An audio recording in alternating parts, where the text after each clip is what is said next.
Dreaming of a better sleep? Tossing and turning is not your destiny. And Ollie is here to help. Ollie invites you to sink into sweet, sweet slumber to improve your mental and physical health and overall wellness.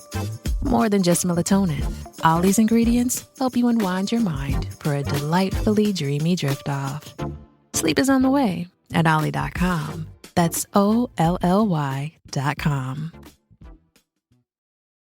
Hey there! Did you know Baker's always gives you savings and rewards on top of our lower than low prices? And when you download the Baker's app, you'll enjoy over $500 in savings every week with digital coupons. And don't forget fuel points to help you save up to $1 per gallon at the pump. Want to save even more? With a Boost membership, you'll get double fuel points and free delivery. So shop and save big at Baker's today. Baker's, fresh for everyone. Savings may vary by state. Restrictions apply. See site for details. You have arrived. Welcome to the Aspie World. Here's where we talk about anything and everything ASD in an upbeat and informative way. And now, here's your man on the spectrum, your autism ambassador, Daniel Morgan-Jones. Guys, welcome back to another episode of the Autism Well Podcast. It's really good. I'm enjoying this season so far. I've had some really good guests on, and I think all my guests have been women. I think for this, yeah, I know this whole season's women. So I have another guest with me today, Jenny. So Jenny, do you want to take it away and tell us who you are, and what you do, and all that stuff, so we know who you are? All right. Hi, Dan. Thank you for having me. You're welcome. I'm Jenny Sandler, and I am a teacher, basically, but I have evolved. I have a company called Homeschool UK, and I specifically support children who are autistic, dyslexic, and or have ADHD. I help them by teaching them one-to-one. I have consultations with their parents and their schools, explaining the best way for them to learn or the best way to manage the home environment or the school environment. I give training to schools, and I spend my time working with some fantastically creative and beautiful children. And so I love my job. Oh, that's amazing. So how long have you been doing this for? I have been working like this for about 13 or 14 years. Before that, I was a traditional teacher in school in a classroom. Holy smokes. And so is it a lot different to schooling traditionally in a classroom versus schooling kind of one-to-ones? Like, is it completely different, or is it very similar? You just got a different tag audience? I think that there are similarities and differences. A lot of classroom teaching is classroom management and making sure everyone is doing what they're supposed to be doing and rewarding and consequences, and also trying to deliver a particular lesson that in a way that everyone can understand. When you work one-on-one, you generally don't have any behavioral challenges. Sure. And you can teach exactly what that child needs to learn, and you can teach them in exactly the way that they need to be taught, which often, if you are dyslexic or autistic or have ADHD, is slightly different to the way mainstream teaching is undertaken in the classroom. But one of the things that I do is that I explain to schools and teachers what they can do to adapt the way they teach so that it is suitable for anyone who's neurodivergent. And I think that's really, really hard. We have in our head as teachers, there's differentiation. So you make something easier, you make something harder, but actually you can adapt the way you teach so that it's just really inclusive, that using specific techniques that might work best for someone who's dyslexic, but just because you're using that technique, it doesn't mean that anyone who's not dyslexic isn't going to still learn from that. So a really, really, really simple example I often give is you can enlarge the font.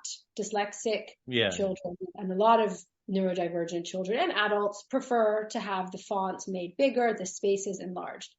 Now, just because you don't need larger font, it doesn't mean that it's detrimental to your learning by having larger font. So things like that, ways that teachers can support the children who they know have learning differences, but also by teaching this way, you're going to be accommodating and supporting children who may have something going on and you don't even know. And at least this way, everyone's getting a fairly good education. Interesting. You mentioned behavioral challenges, and I'd like to touch on this.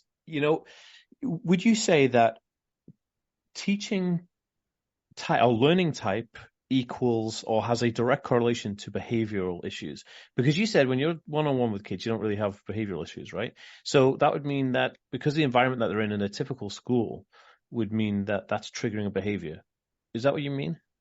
Well, definitely that's part of it. So if you're let's just talk about the environment for a moment and not even address the cognition and learning and the teaching. If you're in an environment that is not conducive to your best learning because it's too loud or because it's too distracting, and I mean, even talk about like classroom clutter, visual clutter. So there's lots of things on the wall, or all the supplies. So for example, all the math manipulatives, the math toys that teachers have, if they're visible, that's going to potentially distract someone. And instead of focusing on what you need to be focusing on, you're actually looking at something else. Or if other children are noisy, or if there are smells, or if the lights are all wrong. So all of that can cause someone who is experiencing sensory difficulties in that environment to behave in a way that is perhaps not desirable. And it's not because they're being naughty or they're mucking around. It's because all does not feel well within them. And that behavior is communicating that all does not feel well. Then if we shift to the learning methods, if you need an adaptation, so if you need the bigger font, for example, or if you find that the teacher's delivered a lesson, they've explained something, but you've forgotten what they've said because you have working memory challenges, then of course you're going to act out in a way because you're bored or you're frustrated. And so which is why I don't have that one-on-one. If a student isn't understanding something, you're able to go, we can go through it. I can explain in a different way.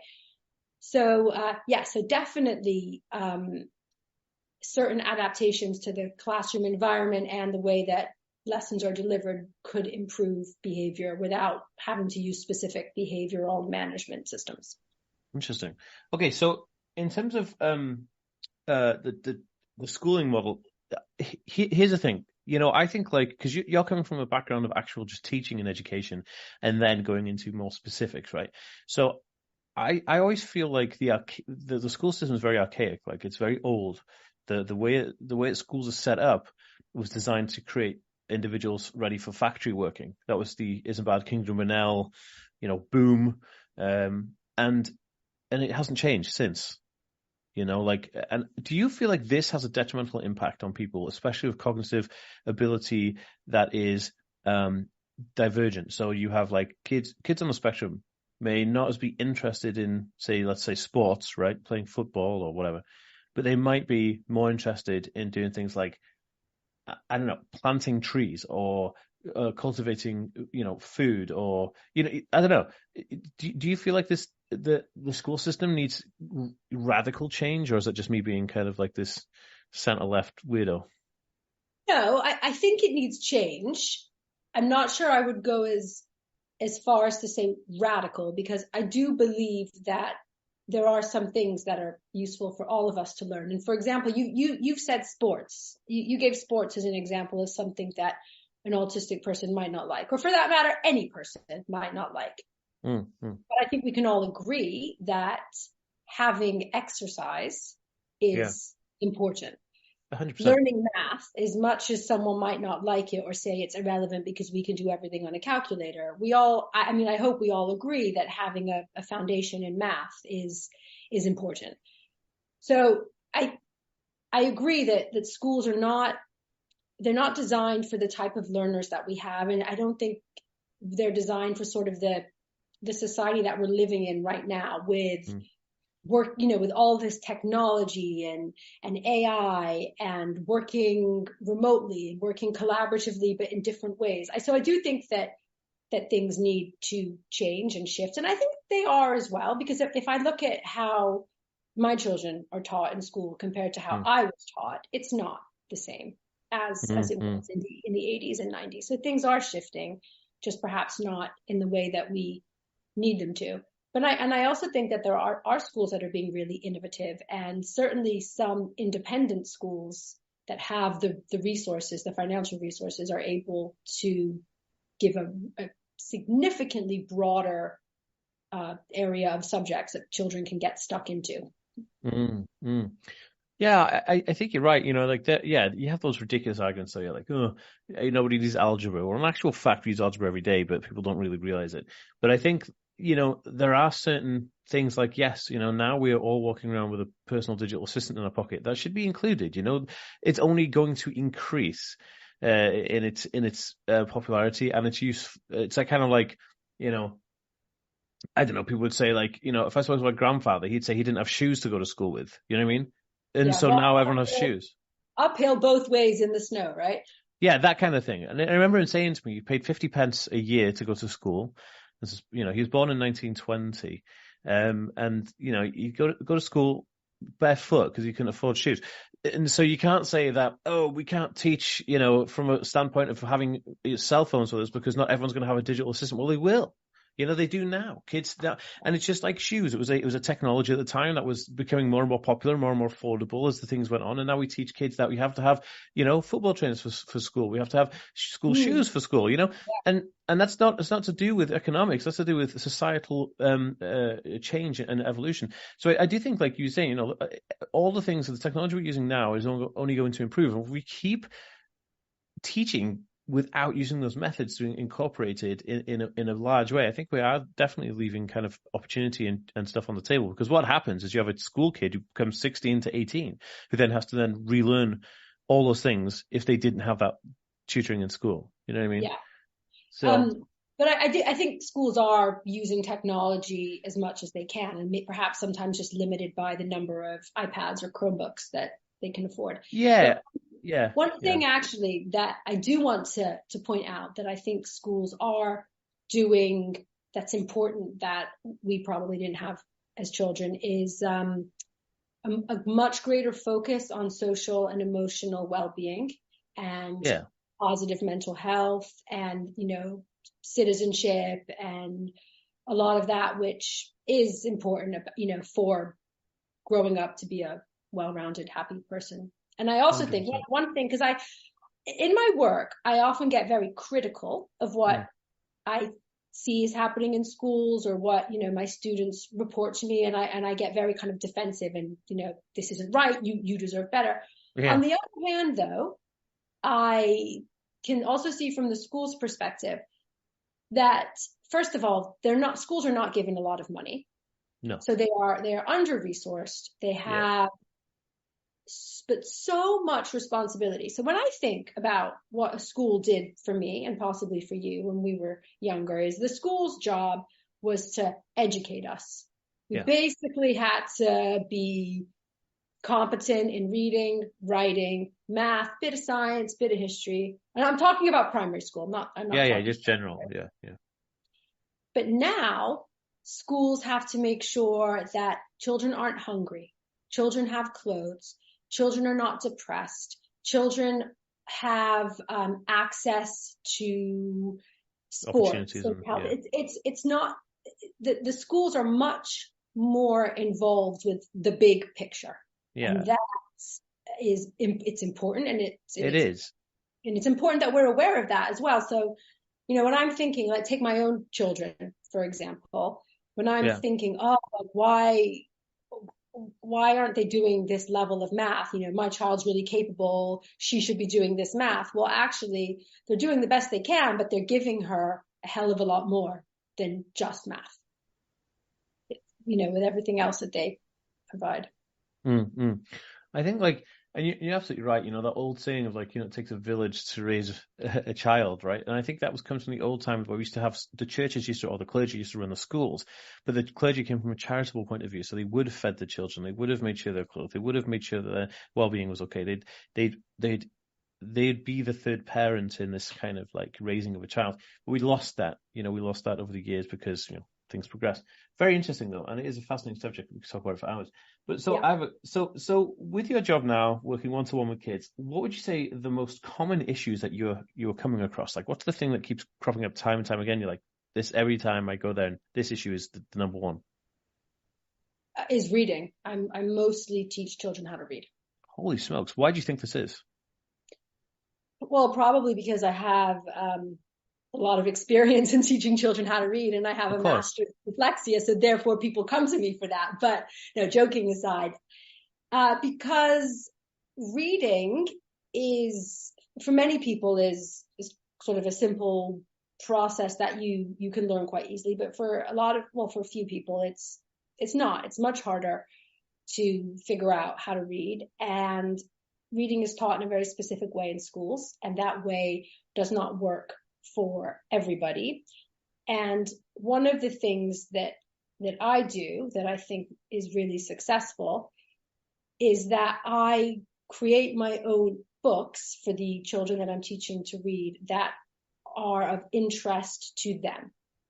So if I'm teaching someone, and it's not just someone who's autistic, it started this way. It started, with me wanting to make sure that the autistic children I was teaching were really interested. So I would always ask in advance, what are your special interests? Or I'd ask the parents what they're interested in. And I would create a book about that interest. But it's really useful for everyone because you need to be engaged. You need to want to do there. Because a lot of times, by the time a child has come to me, they're very switched off.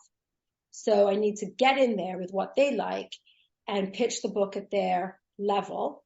And I can select my own vocabulary. And I kind of at first don't really use the method from school. I just use my method, which is words that I think the child needs to know and wants to know, and then words in the same families. And then once we're kind of happy reading, then I bring back in the phonics and go from both angles. Interesting. So do you think, and this is just a broader question, and you're probably the best person to ask for this. So I'm dyslexic, super dyslexic. I wrote my book by dictating it to my iPhone whilst on a treadmill. So that's how I did it. And my handwriting is atrocious. You wouldn't believe my handwriting is just horrendous. And I don't think mine is also. I don't think that's so bad. But it goes to the fact that I have no real dominant hand, right? My left hand is just as bad as writing my right hand. So there's not really. And my son is exactly the same.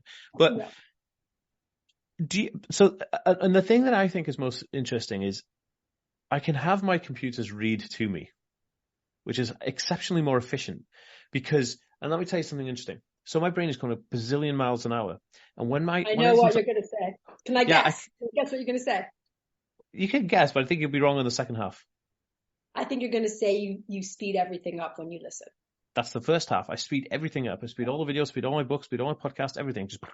And I can just adjust it at the level my mind is going. When I'm trying to read something, I can't read it fast enough because I'm having to really digest the symbols, really look at those symbols, trying to understand it. And then I get roadblocked. And it's the first thing in learning. If you don't understand the spelling if you don't understand what a word is said, then the rest of it loses all context.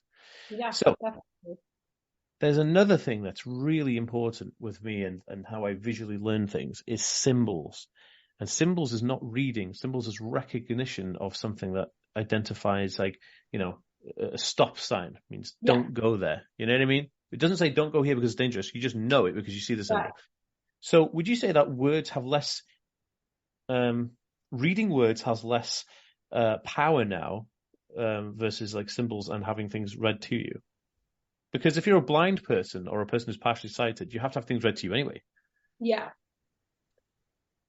I think that, two things. First of all, I want to just say that we're really lucky that we are living in this age where we are, where you can have audiobooks and you can have a computer read something to you, and you can get these special pens that scan the text and read to you because it's transformative. Yeah. And it takes a lot of pressure off and a lot of the anxiety that comes with learning to read. In terms of symbols, there are a group of people, most likely, I don't want to generalize, but oftentimes autistic people and some dyslexic people read better by recognizing the symbols that are the words. So instead of being able to piece together the letters and the different phonemes that they make, which we call reading with phonics, they recognize the whole word because the word has a shape. Good look. Yeah. Yes. And oftentimes people will learn to read just like that. And what can happen is you start recognizing words as a symbol, as a whole, and then you start recognizing pieces of that word or that word in part of another word. And that was actually how people were taught in the 80s. Because that's how I learned to read, yeah. Yeah, and it shifted. But I'm not saying that sight word method is now sort of no longer in vogue for reading, but it's not a bad method. Phonics is in vogue and phonics is good. I'm not saying, children shouldn't learn phonics, but it's a combination. I'd say on average, you need to use a combination of methods. And there are some people who can only learn to read with phonics and some people who can only learn to read with sight words. But what you'll find is that if you are a sight word reader, if you do sort of use that symbol method, you'll be able to read words that other people may find very difficult because a long, complicated word the symbol is brighter, if that makes sense. Okay. 100%. Yeah. So you'll find reading more complicated words that you've recognized much easier than reading things like then, there, this, and homophones. they. Yeah. Or not just homophones, but words that look similar, like they. Yes, and the short them, ones. I have this right? exact experience. My girlfriend's like, how can you read like very complex words, but you're very bad at reading the small ones, and that's exactly why, because I recognize them as they're bigger, aren't they? They stand out, and you remember them. If you think of the on, O-N, and N, N-O, like the shortest words in the alphabet kind of thing, but they are very similar looking. So that's super interesting. I'm not sure. I kind of forgot what your original question was, but my question was really, really simple. Do you think that symbols and kind of like technology hold more weight to a person's development and learning versus traditional kind of like analog reading? The TH is and an E is the. You know what I mean? Like, so I think that for children and adults who struggle with reading, technology is a very useful and powerful tool. And to understand, I guess if you're a teacher who's younger and has trained more recently and was taught to read using the phonics approach, to recognize that sometimes the old-fashioned sight word or using logographs is also a valid way to support reading. And for some children is the better way. Yeah. I just find it fascinating because I always find workarounds, and my workarounds are always kind of not traditionally what people are using. I mean, I'm thinking, well, it works for me and it works really, really well. Is this kind of frowned upon? I don't know. Interesting. Okay, so here's a question: what's the most challenging type of client you come across? What's the most challenging part? Like, so okay, so sometimes I work with children who have been asked to leave their school. That's how I got started, actually. That's how I sort of became this homeschool teacher. I was working with autistic children, mostly autistic, who had been asked to leave mainstream school. They were in independent schools for the most part, which is a little bit different. An independent school can ask someone to leave much easier than a state school. And because of that whole experience, and they'd been through a really rough time and a lot of negativity and a lot of trauma, I get a lot of pushback from these children because everything is hard. If you have learning differences, learning can be hard. If you've had a really rough time in an educational environment, then teachers can be scary. So I often have to work through that. And I can't just jump in and say, right, we're going to do reading and writing. And even if I have a method that's more appealing to that child, I often can't just jump in with that. And what I find is that I need to really, really step back and give them more support than I know that they need, just so that they can build up their confidence and learn to trust me that I'm not you're not there to judge them. And but what kind of makes that challenging, and this is probably more my own issue, is that when you're hired to do a job and someone's paying you to teach their children, you want to do it, you want to get results, you want to show them that, I want to show them I'm doing the best I can and your child is learning how to read. And I kind of know, well, actually, I'm not going to get results right away. I have to go really slow. So I often have that sort of struggle. But usually parents are very understanding. That's in my head, that the pressure is from me, not from them. Interesting. So we're running out of time, but I really want to ask my final kind of question before I ask, how can people get in touch with you and stuff, is what has been the best experience for you? Just you have to pick one experience of your job working one-to-one with kids. What's been the best experience? Has there been one time you're like, wow, this has blown me away, and you come home all emotional and really happy? Like, has that ever happened? Yeah, I mean, a lot of the time. I don't think there's been one. I mean, if there has been a moment that really stood out, I can't remember it right now because I'm old and getting forgetful. But you're not old. Well, we're the same age, aren't we? You just call me old. Well, yeah, I did. Well, I can speak for myself that I'm getting a little bit forgetful. But I just, when I see children that they're doing something that they couldn't do before, that they're reading, that they're able to do the math, that they have a bounce in their step, like these aha moments. But I want to share, as well as being a teacher, I have an autistic son, and I think a lot of the amazing feelings I get is when I see that he's being successful, that he's he's going on to secondary school next year, and he's done 11 plus, and he's done really, really well, and he's put up with a lot of challenges. Or randomly, he's injured himself. He ruptured his ACL playing football, and he's had surgery, and he's been off sports. He can't play football for a year. He's not allowed to run, and he's a really, really active, busy kid. And it's so hard and so frustrating. And I'm just amazed with how he's managing and dealing with it, even if it's hard for him. And so I think I'm sort of regularly amazed and blown away by the resilience that children have, and sort of their spirit, and how they can get on with life even when it's hard.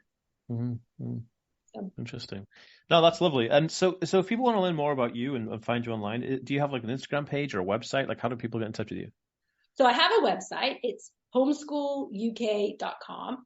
Cool. I do have Instagram. I do have LinkedIn. I do have Facebook.